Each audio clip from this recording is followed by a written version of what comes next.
नमस्कार दोस्तों, मैं सुमित यादव। आप देख रहे हैं द सुनामी का चुनावी सफ़र।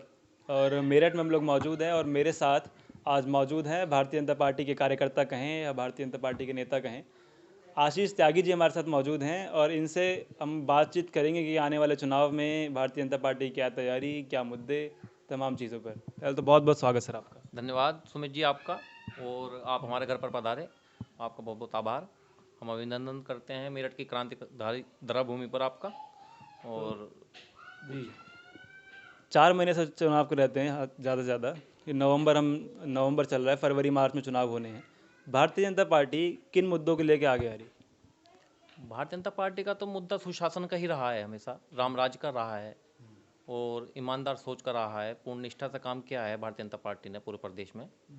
पूरे 4.5 साल तक बिना रुके बिना थके, आंधी तूफान कोरोना जैसी घातक बीमारी आने के बाद भी स्वयं हमारे मुख्यमंत्री जी कोरोना पीड़ित होने के बाद भी वर्चुअल बैठक कर रहे हैं। और उसके बाद भी जब जैसे ही वो स्वस्थ होते हैं, वो अपनी कर्म भूमि में कूद जाते हैं और कोरोना वॉरियर्स को हौसला बढ़ाते हैं। सभी लोगों की देखभाल उन्होंने बहुत अच्छे से की है।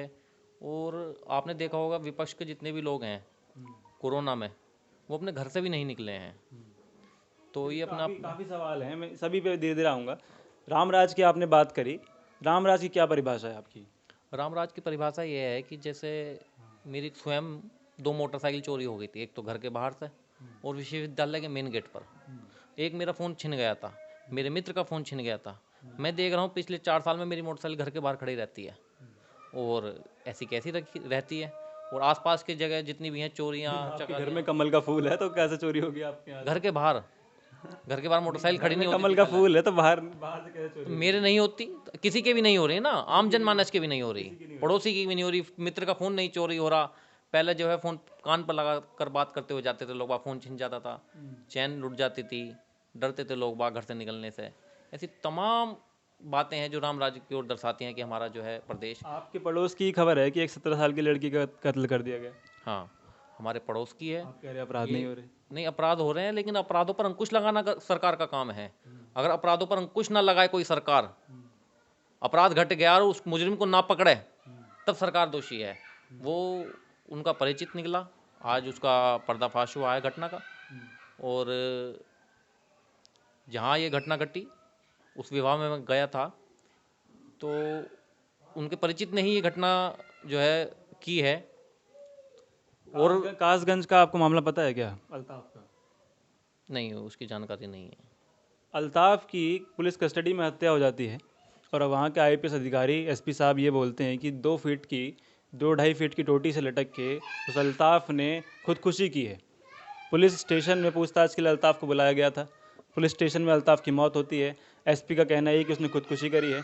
अब इस बात पे क्या तर्क है कि 5.5 फीट का आदमी 2.5 फीट की टोटी से लटक के आत्महत्या कर ले? ये तो कासगंज के लोग ही बता पाएंगे, मेरे को तो घटना का कासगंज में उत्तर जानकारी प्रदेश नहीं में है। आ रहा है। मैं उत्तर प्रदेश की तमाम ऐसी घटनाएं हैं कि पुलिस कस्टडी में डेथ हो गई। कस्टोडियल डेथ के मामले में उत्तर प्रदेश नंबर 1 पे आता चला जा रहा है। ये अभी तो बीते गोरखपुर में मनीष गुप्ता का आपको पता ही होगा। हाँ, वो पुलिस अधिकारी से चूक हुई वहाँ और उनकी आपसी रहा कुछ उस समय वहाँ मौके पर दोनों हाथरस पक्षों में भी का। पुलिस अधिकारी से चूक हुई थी। रातों रात अंतिम संस्कार कर दिया गया लड़की का। अंतिम संस्कार ना करते तो क्या होता बताओ आप। अंतिम संस्कार तो हमारे यहाँ का हिंदू धर्म में होता ही है। रात में और पुलिस वाले करेंगे। परिवार वालों ने परिवार के किसी भी आदमी को देखने नहीं दिया गया। नहीं नहीं, ऐसा नहीं है, सबने देखा है। नहीं नहीं, बिल्कुल रातों रात ये बात किसी से छिपी नहीं है रात साहब, में हमारे कि यहाँ भी लेते रातों हैं लोग रात बाग। हाथरस की लड़की का ये विधान में है। ये मतलब ये हिंदू संस्था है, ये हिंदू परंपरा है। लॉ एंड ऑर्डर के अंतर्गत जो भी वहाँ के कप्तान डीएम को उचित लगा उन्होंने वो किया। मेरा मानना ये है। तो उचित ये है कि रातों रात किसी को पता न चलने पाए और हम अंतिम संस्कार कर दें लड़की का बिना घर वालों को बताए। मेरा मानना ये है वहाँ के डीएम एसएसपी जो उनके जितने भी अधिकारी हैं उनको जैसा उचित लगा कि हम कानून व्यवस्था को किस रूप से सुचारू कर सकते हैं, रख सकते हैं, ऐसा उन्होंने किया, ऐसा मेरे को लगता है। अच्छा, और बाकी लोगों को भी ऐसा ही लगता होगा अधिकांश, लेकिन जो विपक्ष के लोग हैं उन्हें नहीं लगता होगा। ये तो ये तो आरोप उनके प्रत्यारोप। परिवार वालों को भी नहीं लगा। अब परिवार को भी उचित नहीं लगा। मान लीजिए कि आपकी जानकारी में आपके परिवार के किसी की डेथ होती है और पुलिस उसका अंतिम संस्कार कर दे, आपको आखिरी बार उसका चेहरा ना देखने दिया जाए, कैसा लगेगा आपको सर? देखो, परिवार तो इस घटना से संतुष्ट हो ही नहीं सकता, ये तो आप सब में जानते हैं। एक संवेदना भी होती है, और ये तो हमेशा उन्हें सालती रहेगी कि उनकी लड़की के साथ ऐसी दुखद घटना घटी। ये तो वो संतुष्टि वाला विषय ही नहीं आने का कभी भी। बीते इस 5 बात साल में पुलिस से कई चूक हुई और ये सब किसी से छुपा नहीं है। चाहे अल्ताफ का मामला हो, चाहे हाथरस की मनीषा का मामला हो, चाहे गोरखपुर के मनीष गुप्ता का मामला हो, तमाम मामले ऐसे हैं सर। देखो, वहाँ की अल्ताफ़ की कोई जानकारी मेरे को है नहीं, हम्म, और मैं तो मेरठ की जानकारी आपको देना चाहूँ तो हमारे यहाँ कप्तान रह कर गए हैं जैसानी जी। पिछले 1 साल में उन्होंने इतने विषय जो है जो दबे हुए थे फाइलें 6-6 महीने के 1 साल पुरानी, उन पर खुलासा किया है। सब मुजरिम पकड़े गए हैं, और नवनियुक्त कप्तान आए हैं हमारे यहाँ प्रभाकर चौधरी जी। जब से वो आए हैं तब से तमाम घटनाओं पर जो है अंकुश लग गया है। शराब, अवैध शराब बंद हो गई है, सट्टे का काम बंद हुआ है। जितने भी अवैध काम होते थे मेरठ में बहुत अच्छे से काम कर रहे हैं, पूरा पुलिस प्रशासन कर रहा है। आज की घटना देखिए आप, जो आप बता रहे हैं, 24 घंटे में खुलासा हुआ उस घटना का। ऐसा नहीं है, काम कर रहे हैं सब लोग। आपने कोरोना की बात करी कि कोरोना के टाइम पे कैसे मुख्यमंत्री योगी आदित्यनाथ आगे निकल के आए, तमाम चीज़ें हुई। उसी कोरोना काल के बीच में मुख्यमंत्री योगी आदित्यनाथ का ये बयान भी आया था कि अगर कोई ये बात बोलेगा कि ऑक्सीजन की कमी है तो उस हॉस्पिटल की प्रॉपर्टी हम सीज कर लेंगे, और कई हॉस्पिटल पे चार्जेस लगाए भी गए।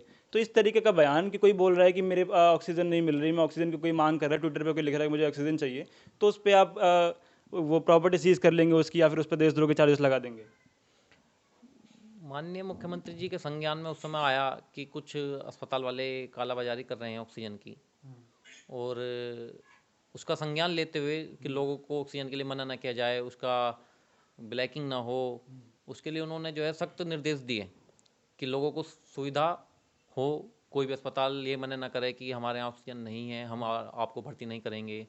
और दूसरा पेशेंट आ जाए, वो 10,000 फालतू रुपए दे दे, उसको जो है एडमिट कर लें। तो उन्हें योगी जी ने सख्त ऑक्सीजन निर्देश की दिए। कमी की वजह से तो कई मौतें हुई, मेरठ में भी हुई और गाजियाबाद, ये मेरठ में भी कई मौतें हुई। मेरठ के अस्पताल भी बोल रहे थे कि ऑक्सीजन की कमी है हमारे पास। अब ये इतनी बड़ी बीमारी है सुमित जी, अब किसी दिन 2 मरीज आ रहे हैं, दवाई रखी है 5 मरीजों की, चल जाएगा। 2 मरीज अगले दिन आएंगे तो पता चल जाएगा कि हमारे पास एक गोली रखी है। अब उसी दिन 10 मरीज आ गए, तो दवाई रखी व्यवस्था है में कमी रही ना, इसका मतलब। व्यस्त में। हमें ये आपको पता था कि कोरोना आएगा, और वो भी ऐसा कोरोना आएगा कि एक दिन में पूरा देश बीमार हो जाएगा। बताइए आपको कोई जानकारी है? ये ऑक्सीजन वाला मामला जो है वो दूसरी लहर का मामला है। ऑक्सीजन ऑक्सीजन पहली बार ही तो कम पड़ी देश में। आज तक किसी अस्पताल में ऑक्सीजन की कमी से कोई मरा क्या? लेकिन ये आपदा है, आप इसमें विपक्ष की भूमिका ना निभाएं। आप उस दृष्टि से देखें कि किस दृष्टि से मेरे को काम करना मेरा है। सवाल तो वही है कि आप लोग ये आके बोल देने से कि सदन में भी ये बोला गया सरकार की तरफ से कि ऑक्सीजन के बिना किसी की मौत नहीं हुई। आपको लगता है ऐसा, आप क्षेत्र में रहते हैं, कि बिना ऑक्सीजन किसी की मौत नहीं हुई, ऑक्सीजन के लोग परेशान नहीं हुए? मृत्यु तो कोरोना के कारण हुई, ये भी आप ऑक्सीजन जानते की हो। कमी से हुई। मैंने क्या कहा? कोरोना के कारण। सीधा सीधा दोष जो है कोरोना को है। ये है। अब उसमें तो बहुत सारी उसमें चीजें आई आपकी क्या होंगी। जिम्मेदारी थी फिर? हमारी जिम्मेदारी है, हमने जितना हमारे प्रदेश सरकार ने, हम लोगों ने मदद लोगों की राशन वितरण से लेकर उनको अस्पताल तक पहुंचाना, ये सब व्यवस्था भाजपा के कार्यकर्ताओं ने, पार्टी के पदाधिकारी, दिन रात मुख्यमंत्री योगी जी स्वयं लगे रहे। विपक्ष तो कहीं दिखाई नहीं दिया। अखिलेश जी कहाँ थे? अखिलेश जी ने तो बंद कर लिए किवाड़ अपने घर के, बच्चों से भी कह दी बाहर मत जाना। और जब फर्स्ट स्टेज थी तब नहीं बंद कर लिए किवाड़, जैसे फर्स्ट स्टेज खत्म हुई किवाड़ खोल के आ गए थे मैदान में चुनावी में। दूसरी स्टेज में फिर बंद हो गए, अब फिर बाहर आ गए हैं। चलिए अब आगे बढ़ते हैं, क्योंकि मैं क्षेत्र में रहा तो लोग काफ़ी परेशानियां हमें बता रहे हैं कि सबसे बड़ी परेशानी किसान जो हैं, आप भी जानते हैं, किसान आंदोलन कर रहे हैं पिछले करीब 1 साल होने वाला है। इस 26 तारीख को 1 साल हो जाएगा उस आंदोलन को। पश्चिमी उत्तर प्रदेश में हम लोग मौजूद हैं इस समय। किसानों के लिए सरकार क्या लेके आ रही? किसानों के लिए तो सरकार हमेशा से सोचती आई है, हम भी किसान परिवार से ही हैं। और गन्ने का मूल्य बढ़ाया है सरकार ने, और सरसों के भाव बढ़े हुए हैं। सब एमएसपी रेट पर सरकार ले रही है सब माल किसानों का। और ऐसी बहुत सारी योजनाएं हैं सरकार की किसानों के हित में। हर किसान के घर में वो कार्ड बने थे ना, किसान सम्मान निधि बनी थी, उसके अंतर्गत पैसा इशू किया था सरकार ने, वो सबके घरों में जा रहा है। सुविधा है सब किसान को, किसान सब खुश हैं, ऐसा नहीं है। ये जो बैठे आंदोलन कर रहे, अब एक बार आप वहाँ होकर आए, आपको पता चलेगा कि वे कैसे मैं किसान हैं। सभी सभी बॉर्डरों पे मैं गया हूँ, ये बात नहीं। मैं 5-6 महीने रहा करीब, मेरे मेरे मेरा दिल्ली से आता हूँ मैं, वो हाँ, रहा। मेरे गांव से तो एक भी आदमी नहीं गया वहाँ आज तक। अब मैं कैसे कह दूँ, मेरे पड़ोस के गांव से नहीं गया, आसपास के 5 किलोमीटर के गांव से कोई भी नहीं गया। अब वहाँ कौन बैठे हैं, पर आप ही जानकारी कीजिए, पता करिए कि मतलब आपका कहना ये है कि वो मेरठ की किसान गढ़ नहीं रोड, मेरठ की गढ़ रोड से एक भी किसान नहीं वहाँ पहुँचा। आपका कहना ये है कि वहाँ आप किसान रोड से नहीं। वहाँ कोई नहीं पहुँचा, एक बार पता करिए कि आप कहाँ से आए हैं जी। नहीं, मतलब ये मैं जानना चाह रहा हूँ कि आप स्पष्ट कीजिए फिर इस बात को कि आप मान रहे हैं कि वो किसान नहीं है। मैंने क्या कहा, मेरे गांव के 5 किलोमीटर, मेरी रोड पे जितने भी गांव हैं 50-100 गांव तो होंगे, इस रोड से एक भी किसान नहीं गया। हम खुद किसान हैं। नहीं, किसान ये आप आई ये हम भी नहीं ये के ब्लॉक में आप रह रहे हैं, मेरठ दक्षिण में रह रहे हैं, तो यहाँ से किसान थोड़ी जाएंगे, शहरों में किसान थोड़ी हैं, किसान गांव में हैं, तो गांव की धरती से किसान पहुँचे हैं वहाँ पे जिनके पास खेती खेती है। गांव से व्यक्ति कब आता है शहर में, अपने बच्चों को पढ़ाने के लिए, उन्हें उच्च शिक्षा देने के लिए, सुविधा देने के लिए। नहीं तो किसान तो सब है, हमारी खुद खेती है, हम जाते हैं वहाँ। हमारे पिताजी हमें लेकर जाते थे पहले, अब हम जाते हैं, वो हम अपने बच्चों को सिखाएंगे ले जाना। सब खेती, हम तो खेती बाड़ी से ही कर रहे हैं। ऐसा थोड़ी है आंदोलन को नकार शहर में रहने वाले, ऐसा थोड़ी है कि किसान नहीं है। नहीं, अभी भी स्पष्ट नहीं हुआ, लेकिन आपका मतलब ये है कि किसान शहर में नहीं रह सकता। नहीं, किसान शहर में रह सकता है, बस किसान तो। शहर में जमीन कहाँ खेती करने के लिए, लेकिन अरे शहर में रहने वाले जितने भी लोग हैं, उसमें तो 10% 20% लोग ऐसे तो होंगे जो किसान परिवार से होंगे, गांव से आकर शहर में बस गए होंगे उच्च शिक्षा के लिए, अच्छी सुविधा के लिए। यही है बस, है तो सब किसान ही अधिकांश। लेकिन अभी भी ये स्पष्ट नहीं हुआ कि वो आंदोलन जो चल रहा है पिछले 1 महीने से, आपके क्षेत्र से बेशक न गए हों, लेकिन ये बात है कि लाखों लोग गाजीपुर बॉर्डर पर रहे, और मुजफ्फरनगर में अभी महापंचायत हुई पिछले महीने, वहाँ भी लाखों की संख्या में लोग पहुँचे। इस बात की सच्चाई को तो नकार नहीं सकते ना आप। राकेश टिकैत जी बताएंगे, वो तो उन्हीं का प्रश्न है कि वे कौन लोग हैं, कहाँ से ला देश रहे में हैं। आंदोलन चल रहे, तो सरकार का भी प्रश्न है कि आंदोलन क्यों चल रहे देश में। हाँ, सरकार को पता है क्यों चल रहे हैं, और आपको भी पता है क्यों चल रहे हैं। इतना लंबा आंदोलन चल रहा है, तो इसके पीछे कुछ ना कुछ विषय हैं बहुत सारे। विषय तो किस यही है प्रकार कि- चला रहे हैं। कि किसान को कानून पसंद नहीं आए और एमएसपी पे गारंटी चाह रहे किसान। मुझे तो यही दो है। किसान एमएसपी पे तो ले रहा है सरकार, कहाँ मना किया है। एमएसपी से नीचे कहीं मिला हो किसी किसान को, मैं बताइए आप। मैं क्षेत्र में घुमा हुआ हूँ सर। हम भी क्षेत्र मेरे मुझे गेहूं की जो लागत, जो एमएसपी है 1980 रुपये, 1200, 1300, 1100 ऐसे किसान मिले मेरे को, 1100-1200 रुपये क्विंटल बेच रहे, भाई क्योंकि मंडी पे खरीद नहीं, बिचौलियों के मजबूरन बेचना पड़ रहा है। सुमित जी, हमारे संज्ञान में तो ऐसा कोई आया नहीं, सच बताएं आपको। क्षेत्र में नहीं है इसका मतलब आप फिर। भाई ये आप कैसे तय करेंगे हम क्षेत्र में नहीं है, मतलब मेरे पास 1100-1200 वाला आएंगे तब मैं क्षेत्र में दिखाई दूंगा आपको। तो मुझे मतलब आप ये बात कह रहे हैं कि 100% किसानों को उत्तर प्रदेश में एमएसपी पे खरीदी हो रही। हाँ बिल्कुल, बिल्कुल हो रही है। जी, इतना तो मोदी जी भी मान रहे हैं कि 6% किसान देश में ऐसे हैं कि जिनकी एमएसपी पे खरीद होती। 6% किसानों की खरीद एमएसपी पे होती, 6-6.5%, सभी की खरीद तो कभी से नहीं हो रही। इस भाई मोदी जी वाला विषय जो आप बता रहे हैं, इसकी जानकारी तो मुझे है नहीं, इस पर मैं क्या कहना चाहूँगा। आप जो कह रहे हैं कि जानकारी 100% की हो रही खरीद। हमारे संज्ञान में तो 100% हो रही है, हमारे पास तो एक भी विषय ऐसा नहीं आया। हमारे पास तो आकर किसी ने कहा नहीं, ना हमने देखा। हमारे भी गांव में आते जाते रहते हैं कि हम सबसे मिलते रहते हैं।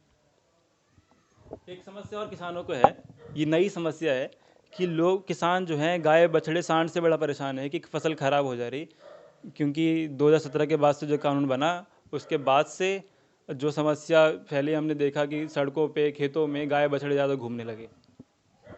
क्या समाधान है इसका, आप बताइए। समाधान तो आपको करना पड़ेगा। नहीं, आप बताइए समाधान क्या है। गौशाला में व्यवस्था दुरुस्त हो। गौशालाएँ खुली हैं, व्यवस्था नहीं गौशालाओं व्यवस्था में। हुई है। दूसरी चीज़, अब किसी के परिवार में गाय बंध रही है, उसने दूध देना बंद कर दिया, उसने बाहर छोड़ दी। ये आम नागरिकों की भी जिम्मेदारी है, उन्हें भी समझना है। उन्हें ये समझना है कि हम समाज के अंदर, देश के अंदर क्या योगदान अपने देश के लिए दे रहे हैं। गाय ने दूध देना बंद कर दिया तो हमने गाय छोड़ दी अपने खुंटे से, तो क्या करे, वो नहीं पाल सकता वो। तो नहीं पाल सकता, तो उसका क्या करना चाहिए आप बताइए। तो उसके लिए गौशाला में व्यवस्था हो। तो गौशाला बन रही है, नहीं नहीं खूब सरकार ने बनाई है, व्यवस्था हो रही है। कब सरकार ने व्यवस्था नहीं की, ऐसी गौशाला है तो कभी नहीं बनी। गौशालाओं में व्यवस्था नहीं, मैं बहुत घूमा हूँ, मैं पिछले 2.5-3 महीने से उत्तर प्रदेश में ही घूम रहा हूँ। चलो आपको अच्छी बात है, आप घूम रहे हैं और ऐसे प्रश्न उठा रहे हैं, और जहाँ व्यवस्था नहीं है वहाँ व्यवस्था होनी चाहिए, ये आपकी बहुत अच्छी बात है। और आप सबसे जवाब कर रहे हैं तो उसका रिजल्ट आना चाहिए, सुधार आना चाहिए।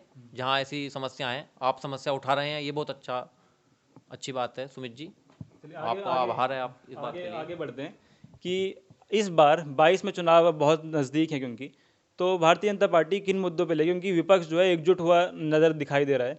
विपक्ष का सबके सबके टारगेट पे उनके सवाल सत्ता से किए जाते हैं, तो ये सारे विपक्ष का सवाल सत्ता से है। तो उन सवालों का जवाब किस तरीके से भारतीय जनता पार्टी देगी? विपक्ष तो एकजुट हुआ था 2019 में, जनता ने दिया था जवाब, 63 सीट आई थी 80 में से।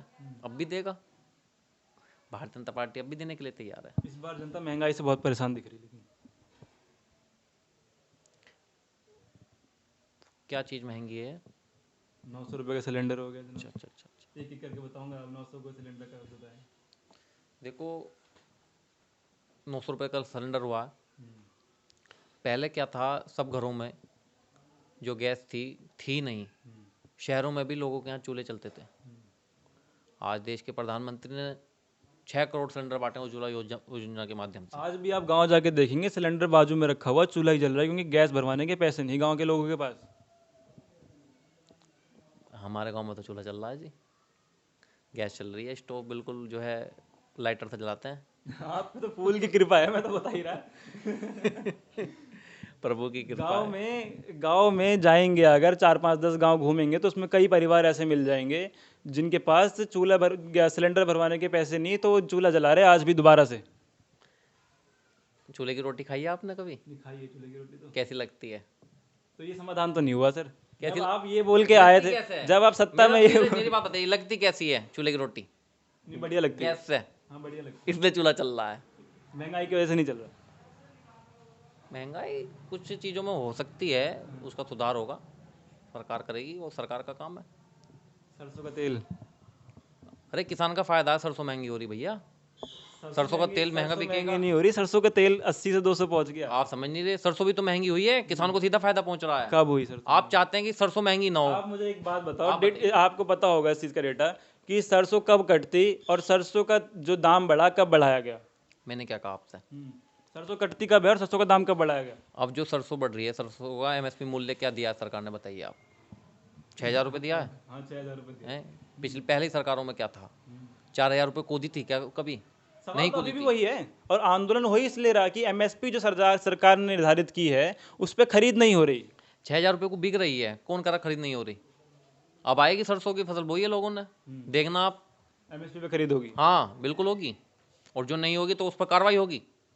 कार्रवाई होगी। बिल्कुल। मैं आपके पास आऊंगा, जितने किसान मेरे पास आएंगे। आपका स्वागत है क्रांति धरा भूमि पर, बार बार आइए। और सुनो, अब आप आए हो यहाँ, बार बार आते रहेंगे, ऐसा यहाँ का पानी हवा तो हर किसी को चाहिए। ठीक, तो आखिरी सवाल कि रोजगार पे लोग सवाल उठा रहे हैं कि रोजगार सरकार देने में असफल रही। सरकार का पूरा प्रयास है युवाओं को रोजगार देने का, दे भी रही है सरकार, ऐसा नहीं है। शिक्षक भर्ती वाले लड़के 70 दिन तक लखनऊ में बैठे रहे, सुनवाई नहीं हुई। वो माननीय मुख्यमंत्री जी देख रहे हैं उस विषय को, 20,000 भर्ती में घोटाला हुआ उसमें। स्वयं देख रहे हैं उस विषय को, माननीय मुख्यमंत्री जी के संज्ञान में है, उच्च स्तर का मामला है, वही ध्यान देंगे, वही निष्कर्ष निकालेंगे।